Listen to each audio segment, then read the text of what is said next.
Éternel Dieu d'amour, nous te disons merci infiniment pour cette opportunité que tu nous as accordée de parler de la parole de Dieu. Car en tant qu'enfant de Dieu, Dieu nous a appelés pour une mission. Et je voudrais lire rapidement 1 Corinthiens chapitre 15 à partir du verset 58.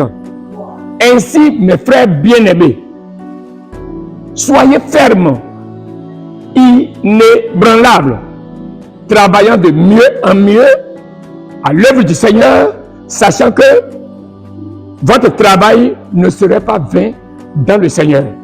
Quel travail pouvons-nous faire aujourd'hui qui va attirer l'attention de Dieu, autre que la prédication de l'évangile? Dieu ne va pas nous demander combien nous avons gagné si nous ouvrons notre boutique. Dieu ne va pas nous demander combien nous gagnons dans notre travail séculaire. Mais pour l'évangile, c'est assez primordial.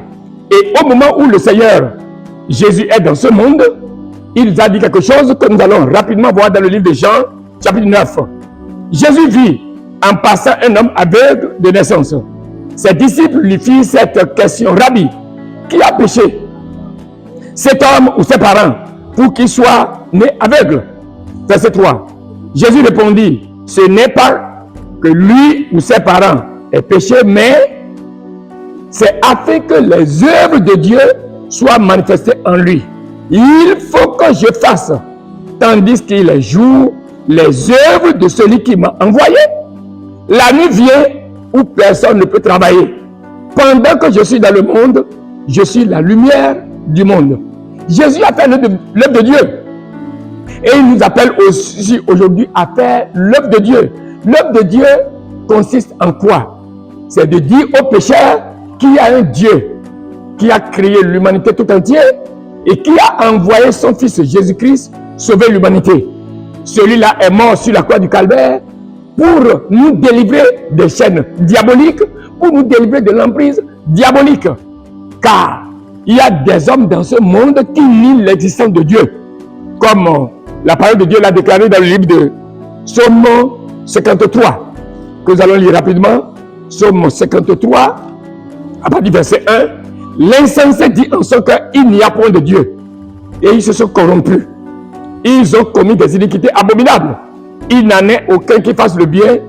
Dieu du haut des cieux regarde les fils de l'homme pour voir s'il y a quelqu'un qui soit intelligent et qui cherche Dieu. Tous sont égarés. Tous sont pervertis.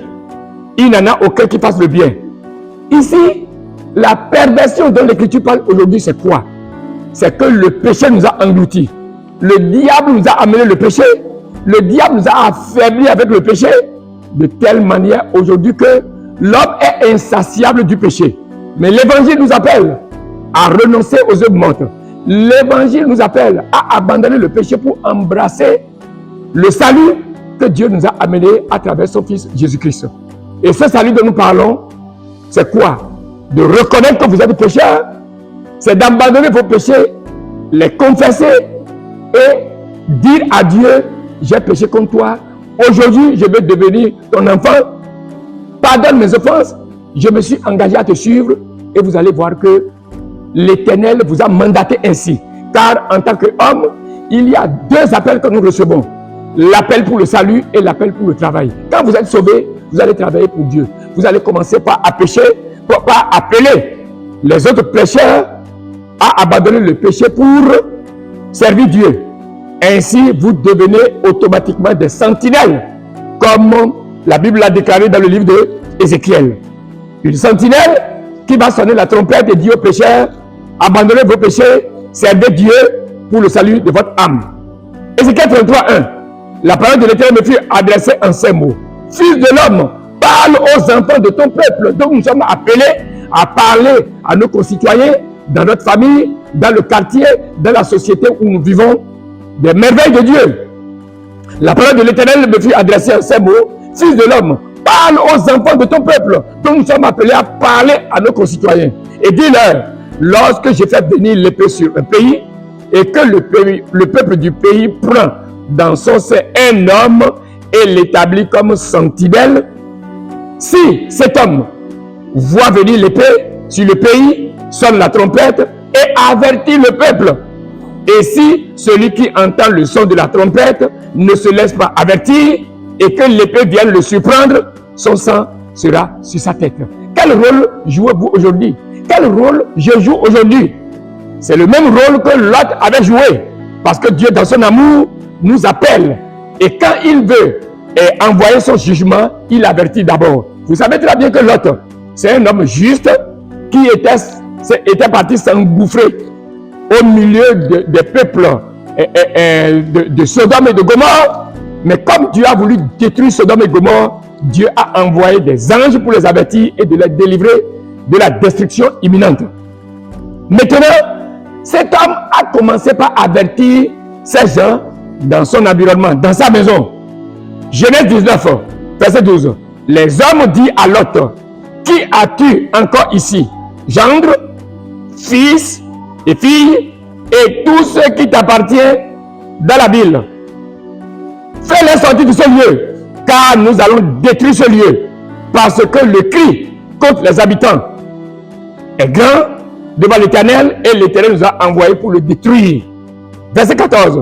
Lot sortit et parla à ses gendres qui avaient pris ses filles.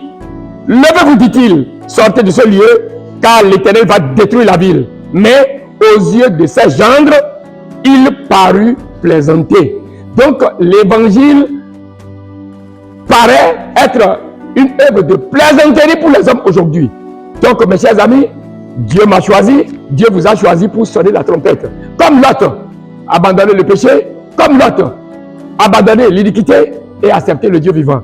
Et aujourd'hui, le salut sera votre portion. Acceptez Jésus-Christ, son Fils, et votre nom sera écrit dans le livre de vie. C'est ça le message que Dieu a mis à cœur, que nous puissions et vous adresser pour que vous puissiez renoncer aux œuvres mortes. Merci infiniment. On m'appelle Pasteur Dora Jonas de l'église biblique de la véritable lumière qu'on appelle Ebivel. Nous sommes à Godobin, derrière le CG. Soyez abondamment bénis. Merci infiniment.